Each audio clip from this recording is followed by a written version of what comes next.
People always say video games have nothing to do with school. Well, like this helps with like team building definitely. And then you can do math. It's like part of its strategy. So some teachers that already import Minecraft into their regular schedules, they make like maps like there's a geometry map on EDU. There's challenge courses that like, okay, so how are you going to solve this problem? And then that really helps a lot with the mind processes. Many of the challenges are very similar, actually. It's kind of the level to which the students take them, which is the real difference between the camps. With the cities challenge, we have the kids work in teams and do some planning. We actually just grab some butcher paper and markers and that kind of thing, and they have to decide what's going to go into what they would consider an ultimate city. And we do something called EDU, which is basically the teacher version of Minecraft. No TNT, no fire, because TNT, it just destroys people's work. And after they have those plans, they need to prioritize which buildings should be started first, who's going to work where, and so forth. So it really is quite a team building activity. Some of the more advanced stuff is redstone, which is like we have electricity, but it's based in Minecraft's electricity. It's called like red energy. So it's made out of something called redstone that transfers like just the energy and it does certain things. Students are using redstone, which powers blocks in Minecraft. It's sort of the wiring of Minecraft, and it's complicated because there are a lot of ways you can do it right, but there are a lot of ways you can do it wrong too. One student created a color mixer so that when you take two primary colors together, it kind of, in a sense, mixes, not in an animation sense, but kind of in a block breaking sense. It mixes and then it creates a secondary color. So that's one example of an interesting kind of art science concept that a student was able to illustrate through the use of Minecraft. The thing that we like about Minecraft as educators is that it allows students to create and show abstract concepts in an environment that's exciting for them.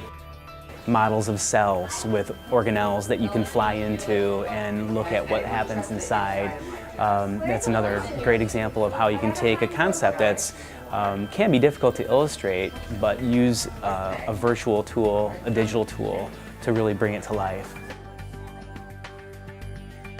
I like the thrill of survival and the fun of creative. One time I built a brick house that was like 100 blocks high.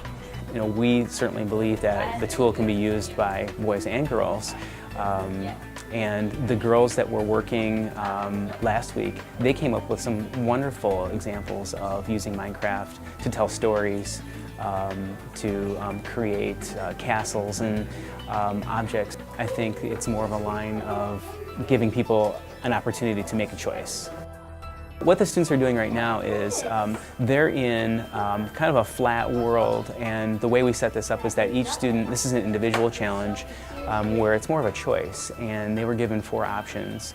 They could make a math machine, they could create an example of a science concept, like maybe plate tectonics, for example. Could be something that might create in Minecraft. They could choose to create or recreate an event in history, which a couple of students have decided to do. In fact, we had the first moonwalk was created. That was one interesting historic event that was created this week. And the last choice was that they could retell a story or a folk tale or a tall tale. So they get to choose, and then they went into their building zones and created their content that they picked. Last week we had what was called a rainforest challenge, where the students had to enter into a world and learn about fair trade. And stop deforestation and help the people who lived in the village. And create an environment where they could harvest in a sustainable way in the rainforest, and then trade with people and get some coins that they can use then in their village. I like it other than video games because it could like help you in real life because it could tell you like how to collect resources and stuff. We have a world that we downloaded from another educator actually in Kuwait, and it's called the World of Humanities. And this world is just amazing and very large, and there are different sections. Ancient Greece, Mesopotamia, Rome, ancient Egypt, So the students are going to have a choice to select an area of that world they'd like to explore. And within that world, there are different quests and challenges. We like to suggest to the students that they have balance in their lives and that they're not on the computers all day. So, we wanted them to be half-day camps, and hopefully when they're going home in the afternoon, they're engaging in other activities, and hopefully they're getting some fresh air and playing outside too. One thing that we're hoping comes out of this camp is that other educators might look at Minecraft carefully and decide if it's something that would be appropriate in their school. We believe that it's very engaging with students, and I think if you take a look around the room, you can see how engaged the students are.